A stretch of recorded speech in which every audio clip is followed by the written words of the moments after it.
to pick it up if you want it. But use the code 20Books22, and that is a lowercase. It's case sensitive, so lowercase books. But if you go to Starving Writer Studio, you can sign up for all sorts of things, my newsletter, which we will start doing a newsletter soon. So I will not be inundating your email because we haven't even sent one out yet as far as I know.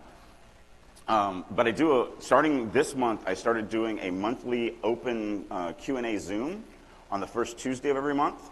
You can see this month's, it's on YouTube. If you go look up the Drake U channel, there's only one video on it right now, which is that video. It's like 2 hours long, where I just sat there and answered questions that people were asking. So we are doing it the first Tuesday of every month. If you want to sign up for that, go to starvingwriterstudio.com/Zoom. I'm also going to be dropping a question of the day video, so if you do subscribe to the YouTube channel for Drake U, I've got about 20 of them recorded now. I want to get another 10 or 15 or 20 recorded before I start dropping them, because I want to, you know, in case I'm at a convention or whatever, I need time to be able to do one a day. But I do need questions. Right now, I'm making up a lot of questions. I've got, you know, my writers groups or whatever sending me stuff. So if you guys have a question, like later today, you're thinking you're at whatever, and you're like, man, this is a good question for Drake. Send it to questions with an S at drakeu.com, because I am dying for questions to answer on the question of the day. And while I can make up stuff, it is kind of my job, I'd love to answer actual questions from actual people. So send that in, and I'll get that done. I also have about 60 hours of a podcast that me and a Finnish author have been doing. Me and her met a couple years ago and just clicked. She invited me to her YouTube channel as a guest, and like 2 weeks later, we were doing a podcast together. It's fantastic. It's called Releasing Your Inner Dragon, and you can find it everywhere that podcasts are. You can also, there is a YouTube channel for it under the same name, Releasing Your Inner Dragon, if you want to actually look at us while we're talking. Also, she doesn't edit the YouTube version, where she will edit the podcast version, so if you just want to see it raw, that's the best place to see it. She doesn't have the best video editing skills. You can pick up, I do have 2 creative writing books out already.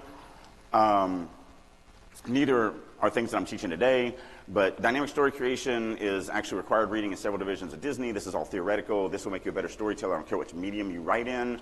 It's all about themes and, you know, why stories work, why they don't work, structure, everything like that. And then better writing through stronger narrative is really kind of what I was teaching over the last couple of days, which is a lot of how to be a better writer, how to use English grammar to just be a more immersive, more concise writer. Now, it focuses on point of view, so it's a lot of point of view. There are other books that are coming out, like the book that I'm writing right now, which I'm super excited about. It's called The Holy Book of Grammar.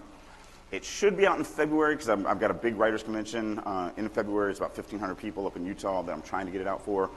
But we'll see if I actually make that. But sometime February, March, April, I'll get it out. Yes, it's a grammar book. Yes, it teaches grammar, and that is boring. The nice thing about it is, one, you get to hear it from me, and I'm kind of stupid and snarky and funny and interesting to read. But the big thing that I'm really excited about that doesn't exist anywhere in the market is it's not just a grammar book. It's a grammar book for prose writers. So in other words, like the chapter on prepositions, I actually teach you what a preposition is and what a prepositional phrase is, and we go through all of that and we look at examples. But then I show you why, as a prose writer, you need to understand this and the best way to use it to maximize the impact upon the reader. Excuse me. And then I show you how not to use it. And then I show you how to bend the rule on using it. And then I show you how to break the rule on using it. So I'm going through every aspect of grammar like that. So the book is specifically for people writing prose. And that doesn't exist anywhere in the market that I know of. So I'm very, very excited about that. And then I do have one piece of fiction that I released while I was doing the whole horrific cancer treatment crap. It's actually a screenplay that's won numerous awards. I did add a bunch to it, so it's if you've ever read a screenplay, they're terrible to read.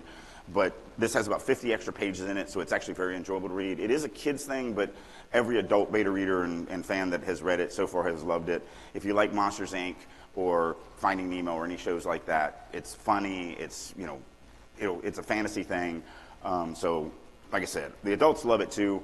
But if you do have kids, it's fantastic for reading to them. It's a great bedtime story. It is still kind of in script mode. It looks like a script. If you've never seen a script, you'll think it's a script, but it's not. But it's meant to be read and acted and stuff like that. It's in that kind of format. So I do have all of these books. I will be here all day. I'm going to do what people say, some people classify it as I hold court. I'm not going anywhere today. So I'm just going to sit out there. And if you want to talk to me, if you want to show me writing, if you want to whatever, I don't care what it is, I'm going to be out there. Use me, abuse me. Literally, this is a time for you to have access to me all day long if you want, because I'm just going to sit out there. Eventually, I'll go to lunch, but you guys can come to lunch with me too, because I don't like eating alone. I think that's about it. Let's get into this. Oh, no, the thing that my marketing team was mad at me about. We are doing some giveaways. You missed the first 2 days because we gave away a free book. Yesterday, we're giving away a Zoom call for 10 people, but today is the grand prize. So if you go to drakeu.com/giveaway, you can enter. And today's prize is you get that big package that I was talking about on DrakeU, you know, all 42 or 48 little lessons and stuff like that. But you also get a one-on-one with me. Now it says, oh, it does say 3 hours. Good. They used to do, my marketing team was like, no, you're going to do 1 hour. I'm like, yeah, I never do 1 hour. I talk too much. So it really is just I think the girl who won it from Comic-Con, we were on for like 5 hours. I don't care. Whatever I need to do to give you what you need, you know, to make it a value. So if you enter that in, you can get a one-on-one consult with me. And so that's at drakeu.com/giveaway. All right. What's this guy saying?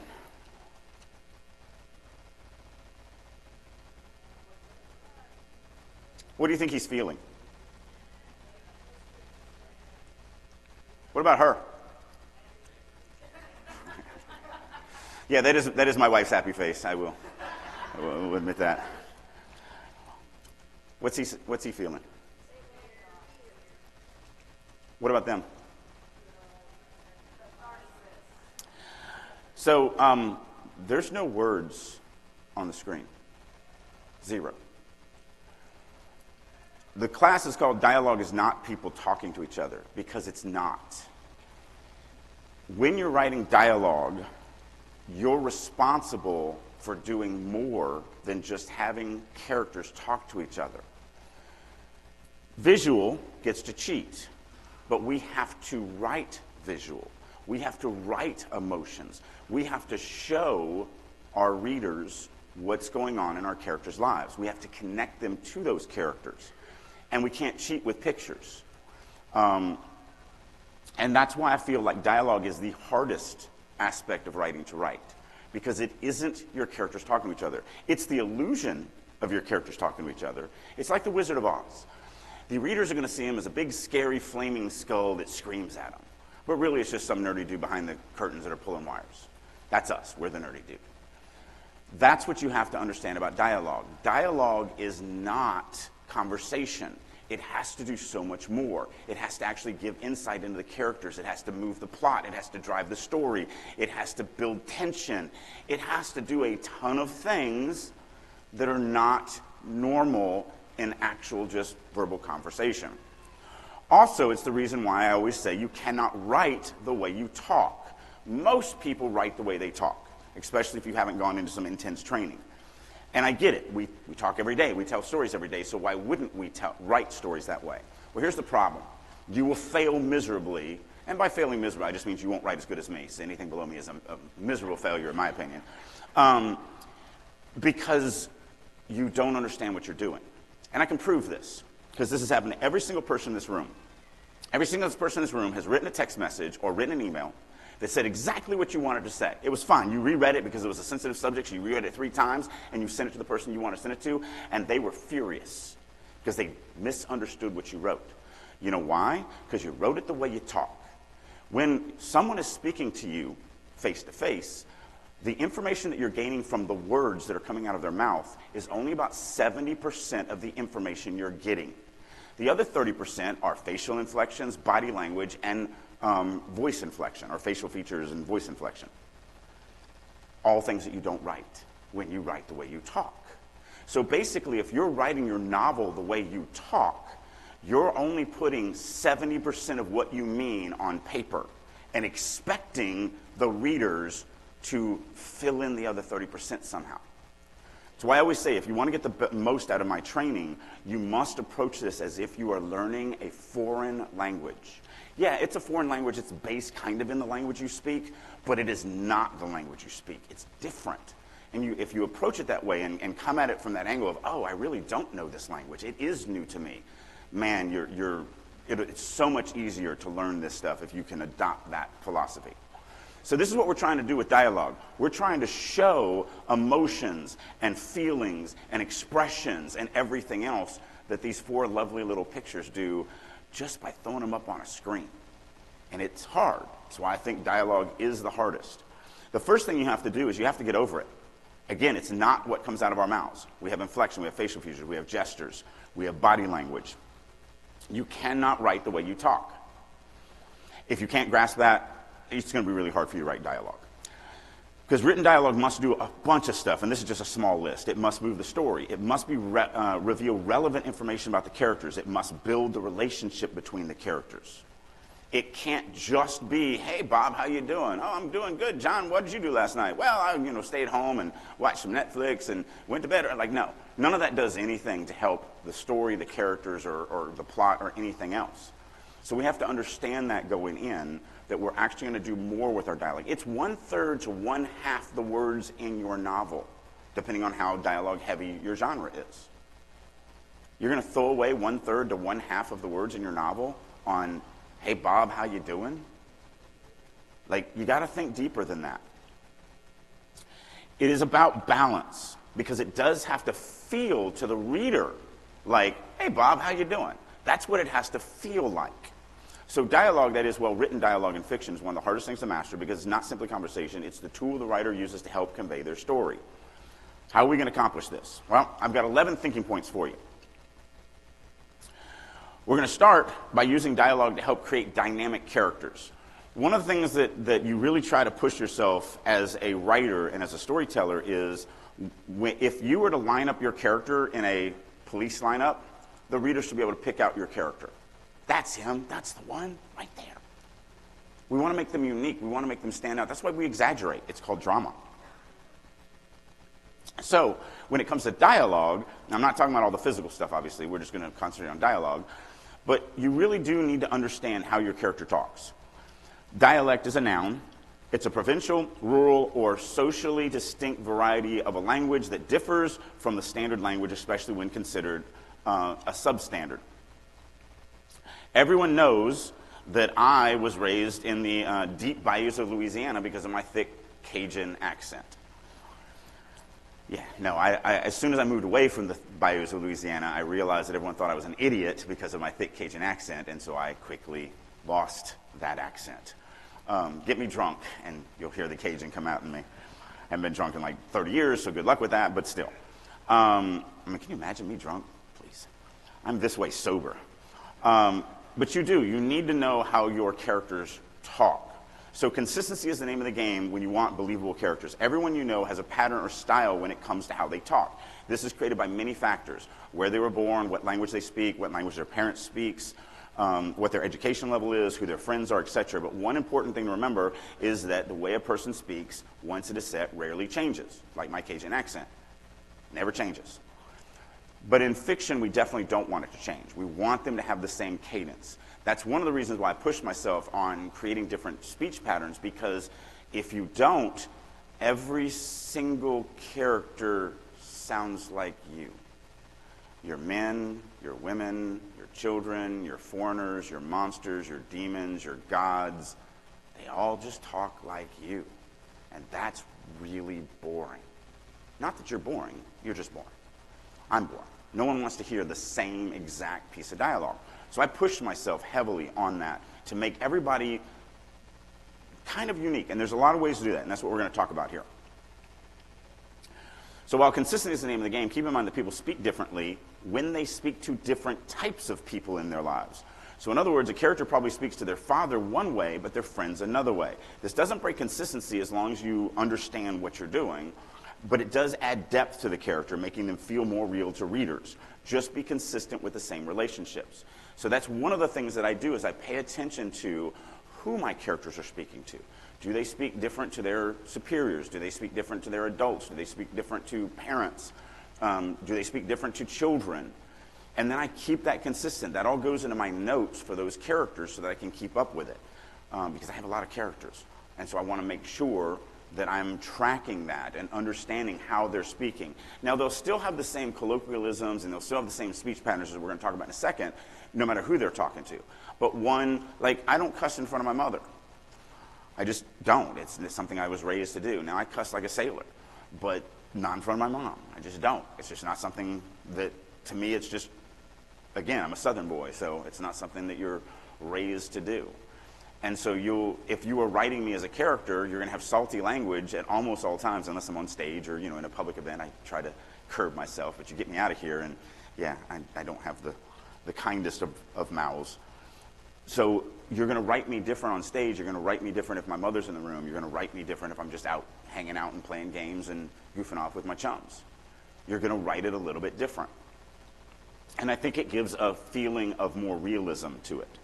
So there's 5 things that I think on when I'm thinking about this. First of all, I think on accents. Now, I do write fantasy, and I do love accents. Side note, the first fantasy thing that I ever had published, I was writing accents for all these different countries and races and all that. And when the publisher picked it up, they were like, yeah, no, you're going to change all that. We don't publish accents. Because the publishing industry is pretty, snooty about that stuff. I liked it. I do understand it's very hard. It's very hard to write an accent and not upset readers. So if you are going to write accents, you need to test them out tremendously. I've spent the last probably 18 months working on the accents in this new fantasy series that's coming out. Because now I've switched to complete indie press. The publishing industry is dead to me, and I've got a big enough fan base. I just got to re-wake them up since it's been so long because of my health issues. But I've decided I'm literally not going to traditionally publish ever again. So I'm writing accents because I'm my own boss now. I can do what I want. And I've spent about 18 months adjusting them, and I have 50 beta readers and probably 20 alpha readers, and there's a lot of back and forth of, what do you think about this version? Is this too much, too little? And I've changed it and adjusted it, and all of them. I've had to do each accent, from each race different. So I do like accents, but you do have to be very, very, very careful with them because they can really annoy readers if you don't do it right. If you are not consistent with it, or if you're too heavy-handed with it and it's too hard to read, you have to think about the fact that they're reading it. And so if anybody wants to see some stuff like that, I have them on this laptop. We can actually talk about it. I like to understand the culture that they're from, because different cultures will think about language in different ways.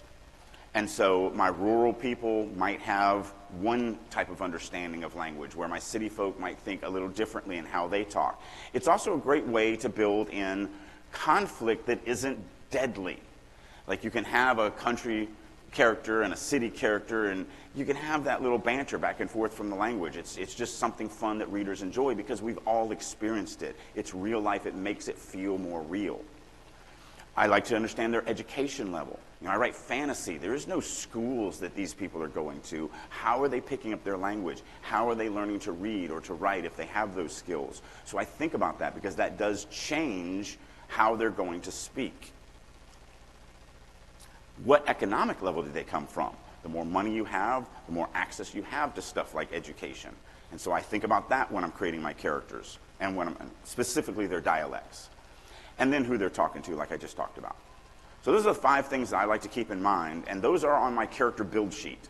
So on my character build sheet, which, by the way, that is a book that I am working on. I'm working on a workbook of character build sheets that I use. It's just going to be an entire workbook of blank sheets that has all sorts of crazy stuff in it that nobody ever thinks about when they're actually creating their character. I'm hoping to get that out soon. I don't know when.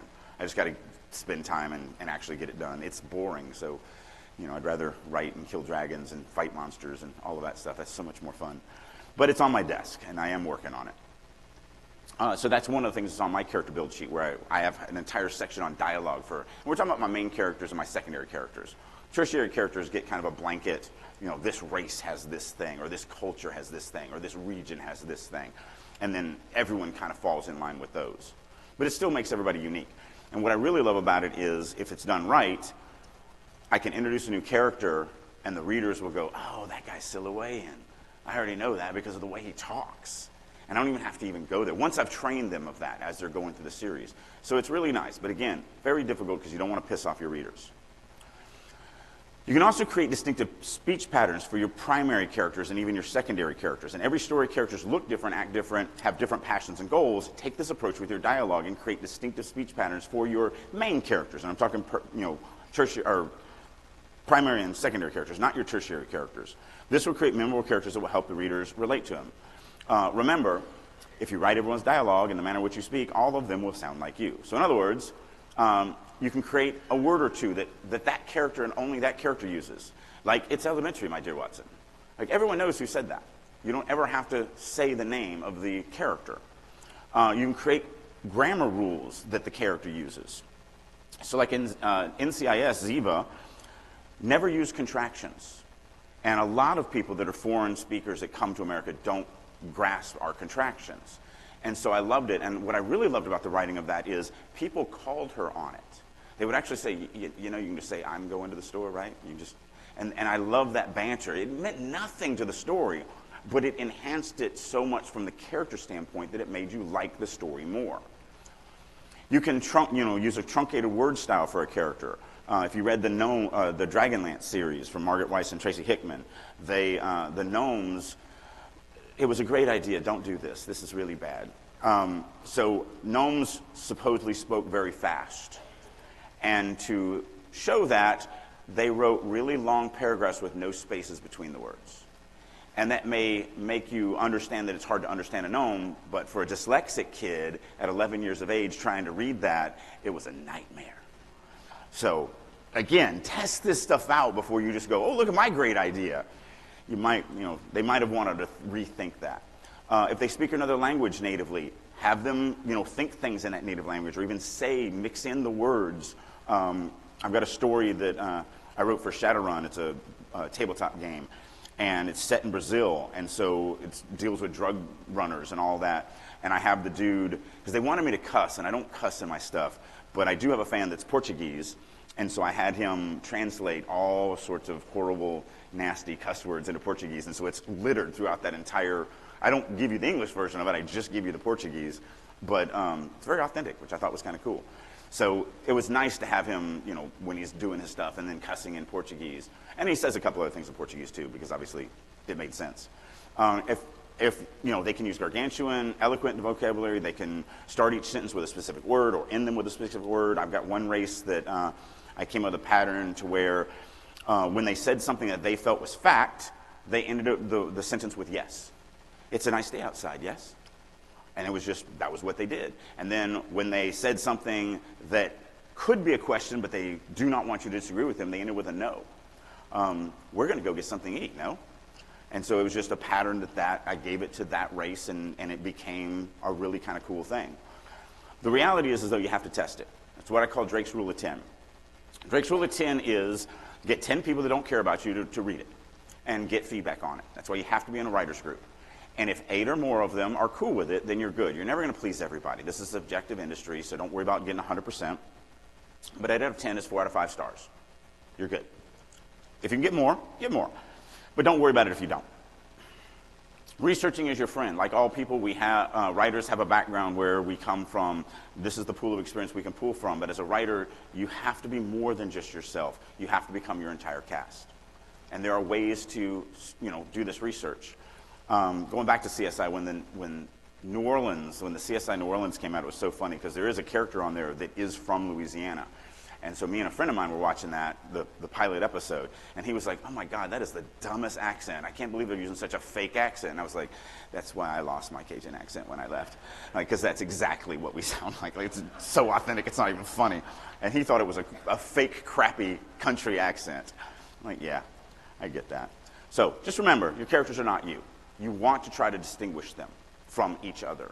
They should read different. One of the drafts that I do in my editing pass is dialogue only. I have a macro, beautiful little macro, and I hit the macro and it literally goes through my entire document and highlights just my dialogue and inner monologue. Yeah, it's some magical stuff. And then I just read just that. And I'm asking myself, A, do I know who said that? I don't read any of the narration around it. I just read the dialogue. And B, do I understand what they're feeling because of that? I don't want to just say, if somebody's running on a treadmill and they say, could you get me a glass of water? That doesn't really give me anything. I want to write it in a way that just the dialogue says they're running on a treadmill. And so I'll go back and I'll rework it and I'll retool it if I can. You can't do it all the time. Sometimes, the sentence is no. Like there's not a lot of ways to give a lot of information if the sentence is no. But maybe you could. Maybe you can change it to, screw you. I'm not doing that. Then that shows anger or frustration or some type of pushback or whatever. Or, no, you got to be kidding. There's no way we're going to do that. Like, there's other ways that you can write no that might give a little bit more insight into what's going on. Thing number 2, use dialogue to give insight to your characters, especially your supporting characters. Remember, there's no head hopping in point of view, period. So you're only in the head of the narrating character. Every other character is off limits as far as their brain is concerned, which means the only way to show the reader the character of your secondary and your tertiary characters is by what they say and what they do, because your main character can hear them and see them, and that's how you do that. So dialogue is vitally important to your secondary and tertiary characters. Do not waste that. Dialogue in a novel is not simply your character saying words. It's a way for a writer to show more of their story. More importantly, it's the only way to give your reader insight into your secondary and tertiary characters. So, dialogue can show character. You could say the line, "Yes, sire." So let's say I'm writing a story where the prince is running from an assassin, and he runs by a guard, and he says, "There's an assassin after me. Don't let him come through this door." And the guard says, "Yes, sire." What does that tell you about the guard? Nothing. You don't know if he's loyal. You don't know if he's a jerk. You don't know anything about him. But if he was to say, "I'll die before I let anyone through, sire," what does that tell you about this character? Until the assassin shows up and he goes, "Oh, yeah, no, the prince, yeah, he went that way." And then that's his action showing you that he was lying. That's all we get. So don't waste it with a "yes, sire."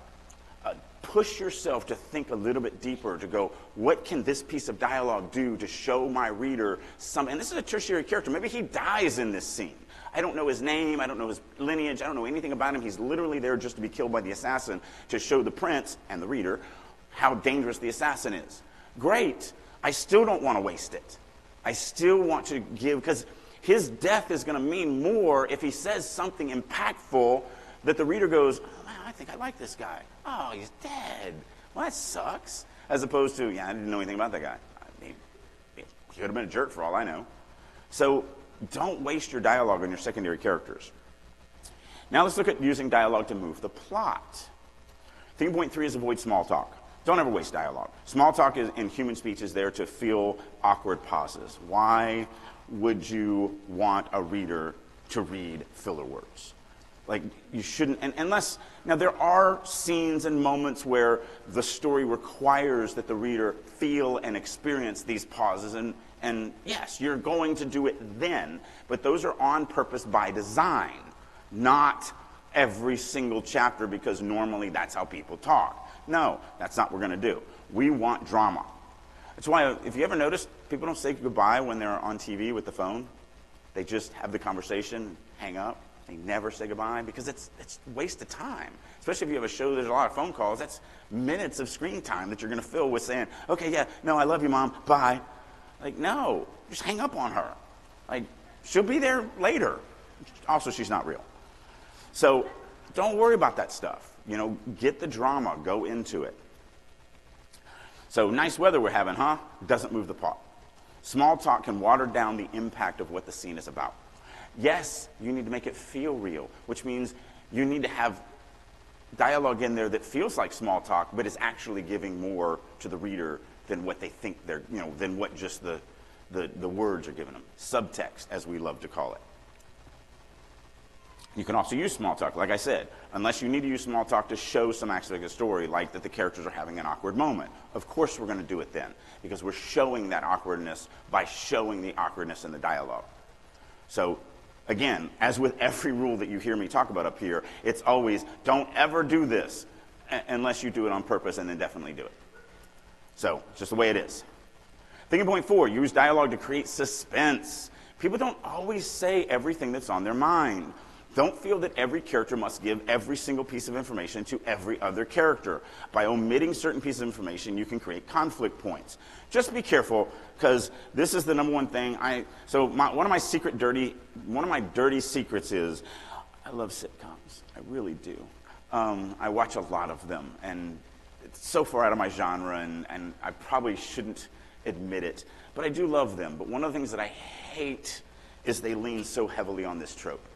Like, you got the couple, and literally, if one of them would have said, Like, the wife is mad, and it's like, yeah, I was literally run over by a truck on the way home. If he had just said that, all fight off. But he doesn't say that for some reason.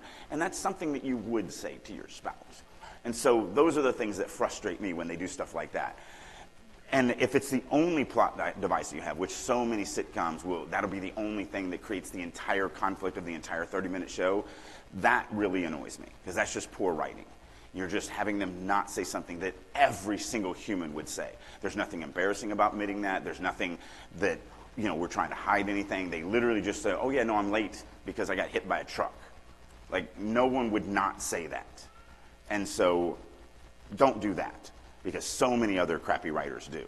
Stay away from that. But we talked yesterday a lot about the character's motivation. If you really understand the character's motivation, what you can do is go, if my goal really was X, would I give this piece of information to this person? Would that be advantageous for me? Even though they're a tertiary character or a secondary character, if you keep up with the motivations of every single character in the scene, you're easily able to go, yeah, no, I don't think they would tell them that. I think they would keep that close to the vest. And then, even though the audience may know it or the audience may have inferred it, it seriously does a great job of creating conflict points. So think about that when you're creating your dialogue. Now let's look at writing dialogue to improve your actual prose. Use dialogue to cut info dumps. Try to look for opportunities where you have crappily info dumped narration that you could look for other ways that could work it into a conversation. Because even though you can be telly in dialogue, it feels more active to the reader, even though you might be using the exact same words. So pay attention to that. So as an example, John, a former Marine, was ready for anything the world threw at him.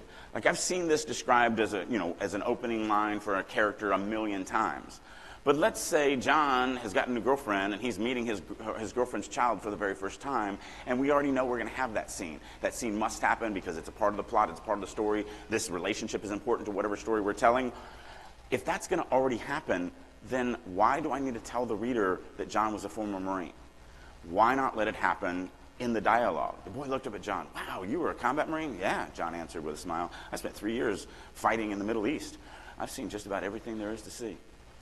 We can show through dialogue that John is a former Marine and ready for anything by just allowing it to happen naturally with these discussions. If this scene has to happen anyway, take advantage of it to also give insight into those characters. We talked yesterday about the speech tags. I don't have it in here, but I probably should. But how action tags do such a great job of showing this stuff. And I was in the first class that I gave. Sally, a 20-year company woman, or Sally was a 20-year company woman. John knew she was frustrated, but he also knew she wouldn't roll over on their boss just for being an idiot. She had a conscience. So this is an actual piece from the very first thing that I was ever hired to book doctor. I've changed some of the names and all that, but this is literally what they wrote. And so I came back with them, I'm like, I get why you're doing this. So this was about halfway through Act 2. It was a spy drama thing, and John is going to the office for the first time. So we've never met Sally. And so the writer's like, well, the audience doesn't know Sally. I've got to info dump all this stuff so the audience knows who she is. Or since John is going to talk to Sally, that's literally the reason why he goes to the office, you could also just have this work out organically. And I've compressed it for this, but basically through the conversation I added, once again I covered for our imbecile boss. Sally sighed and plopped in the chair. But I couldn't let things go forward his way, John. You know it would have cost the company millions. I just wish I could tell the board and not feel guilty about ruining his career. Everything in the above is in the below. Is she a company woman? Yeah, she literally saved the company money because she cares about the company. Is she frustrated? Yeah, she literally sighs and plops in a chair. Does John know she won't roll over on the boss? Yes, she literally said, I'm not going to roll over on our boss. So he knows that she's not going to roll over on the boss. Does she know the boss is an idiot? Yeah, she literally calls him an idiot. Does she have a conscience? Yes, she would feel bad if she ruined his career. The only thing that's not in there is the actual 20-year statement.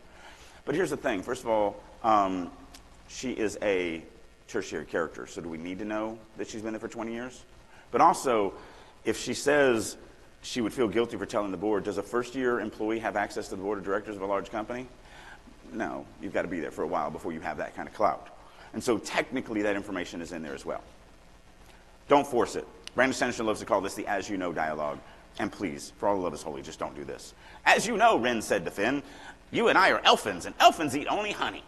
Yeah, I know, Finn said back. I would love to have a cheeseburger, you jerk. Thanks for reminding me that I can't have a cheeseburger. Like, it's literally the same thing. People do it in fantasy all the time, but they do it in other things too. But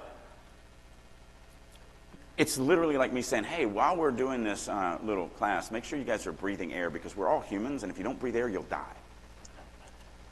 Like, sure, some alien might not know that, but you're just giving that information to the reader, is what you're doing. No one in the scene needs to know that information. And that's hard. Like, I was just critiquing a thing from one of my writers' group meetings, and it was this kid that was born with no ears, and it was his 21st birthday. And the dad walks in, and he says, hey, you're 21 today, let's go get a beer. And he's like, I don't really want to. And he's like, oh, come on. Yes, it's embarrassing that you don't have ears. Yes, people might gawk at you, but still, like, dude, it's been his father for 21 years. Are they still having that conversation? Because that's kind of conversation for the audience. That's really what this is. And you can do it in so much more of an organic way. And yeah, you have to force yourself to work hard. It's called being a professional writer, to not do something like this and instead figure out a way that, and unfortunately, if my characters know something, even though it's some magical thing or some make-believe thing that the audience has not, I'm not going to tell you. I'm not going to do as you know dialogue. I'm going to try to write it in a way to let you figure it out through content, subtext, whatever, but I'm not going to just sit there and go, you know, I'm a mage that's been working this magic for 30 years, and let me think about exactly how it works. Like, no, I don't think about that anymore. I've been doing this for 30 years. Thank you very much. So don't do that. Think of what's this. Show it, don't tell it. Going the other way, don't use dialogue as a crutch to avoid showing in your prose. So in other words, I am so angry with you, Drake said to Dylan. Like, that is horrible. That doesn't give me anything. And prose is very powerful because you're inside the head of the narrator. Dylan sat timidly across the table from Drake, his eyes pleading for what? Forgiveness? Acceptance? Drake looked away, clenching his jaws as he glared out the window. That makes the reader feel Drake's anger. Whereas the first one, I'm just telling you Drake's angry. So it works both ways. Sometimes you can use dialogue to get away from crappy info dump narration, but sometimes you want to use the power of narration to show the emotions that are going on in the scene, and don't let the dialogue be the crutch. Now, would somebody actually say, I am so angry with you? Yes. That's been said to me a lot in my life. Would I rather have read the other part and not hear them say that? Yes. Theme point 7, don't use speech tags as a crutch. Speech tags can be useful, but really they're tells. Speech tags are when you say, John said. Like, we don't want to do that. If you're the POV character, you can actually, you're in their head. So like, we're all going to die, John shouted in fear. Okay, great. But what if it was, we're all going to die, bile rose in John's throat? Now I'm showing that John is afraid instead of telling you John is afraid. For supporting characters, it's different. You can't write bile rose in the back of John's throat if Drake is the POV unless Drake sticks his tongue down John's throat and tastes the bile. So you can't do that. It's only what they say and what they do. So instead of like, let's go, John said anxiously, what about, let's go, John said, trying to glance in all directions at once. Now, here's a great way to talk about why I hate speech tags. John said in this sentence does nothing. My rule to my writers is, if you're going to use John said, you only do it if that's the only thing in the sentence. If there's other things in the sentence, then get rid of said. Let's go, period. John tried to look in all directions at once. Because it's more active. It lets me know who said the words, as you'll see if you come into the class tonight. We're going to break this down even deeper. And we just don't need it. John said doing other stuff. Just let John do the other stuff, and then that gives the reader what they need to know, which is that John said let go. Let's go. Theme 1.8, action tags can replace speech tags. Another tool to add to your speech tag arsenal is to mix in some action tags. Using said and he said, just whatever. I'm running out of time, so I'm going to kind of speed up here a little bit. John peeked around the corner. I don't think he saw us. Good, Sue said in a whisper matching John's. Who said, I don't think he saw us? John, because he peeked around a corner. And he also said in a whisper, now that's late, and we'll talk about that in breaking down a paragraph, but it works for the example here to kind of show that we can mix in both said and then not said sentences. Let's look at dialogue for improving your grammar. You have to know the rules. The first thing about writing good dialogue is to know how to physically put them down, and it's amazing how many people actually struggle with this. Quotes go around what is said by your characters.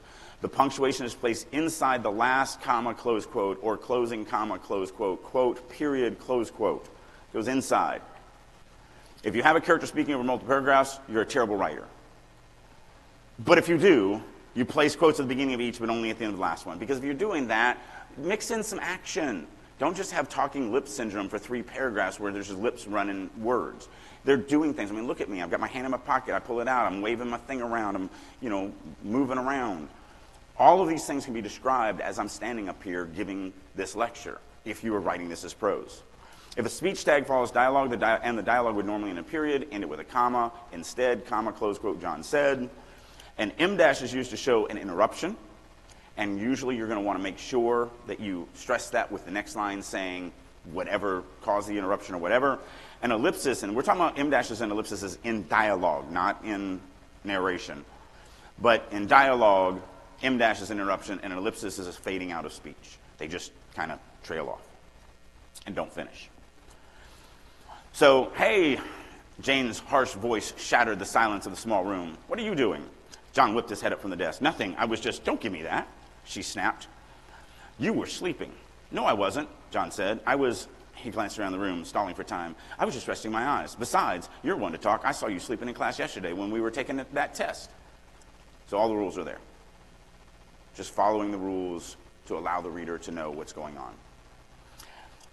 And please, for all the love is holy, get your speech tags in early. So in other words, don't write this big long thing. I'm not going to read it because we're almost out of time. And then end it with John said. Comma, said John. Now, when you're going to break up dialogue like that, you do not continue with another comma. So comma, close quote, said John, period. That's a sentence. And then the next piece of dialogue starts with a capital letter. It does not start with a lowercase letter and a comma before it. It's just not the way it works. So many people do that. That's why you really should try to only break in between sentences because it works out better. But if you do have to break out at a comma, that's the end of that sentence. That whole thing becomes one sentence, the dialogue and the speech tag. And then finally, let's look at dialogue to improve us as writers. You have to read things out loud.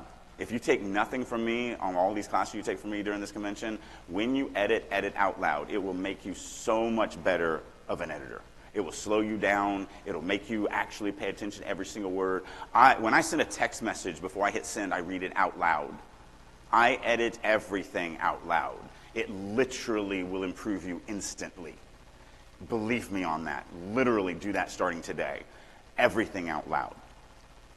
And then last, practice. Nothing in this industry comes naturally. Every writer who has ever put pen to paper has had to practice. No one comes out of the gate a New York Times bestselling author. So that's it. You have to practice stuff. You have to write a lot. You have to get it critiqued by other people. You have to think about it. So again, drakeu.com/giveaway if you want to enter in for the giveaway stuff. And then 20Books 22 if you want to get the 50% off the big writing package. I will have books for sale out there. I'm also going to hold court out there for the next 6 or 7 hours until my next class. So if you guys want to just sit and chill and talk, and what I'll even talk about, I'll show my writing, I'll look at your writing, we can do whatever. We can have an impromptu writers group meeting, I don't care. I literally have nothing to do, and I'm not going to drive an hour to go home. So you're stuck with me. So that's it. Hopefully we'll see you today at 2:30 for my Deconstructing a Paragraph class. Other than that, thank you guys for your attention.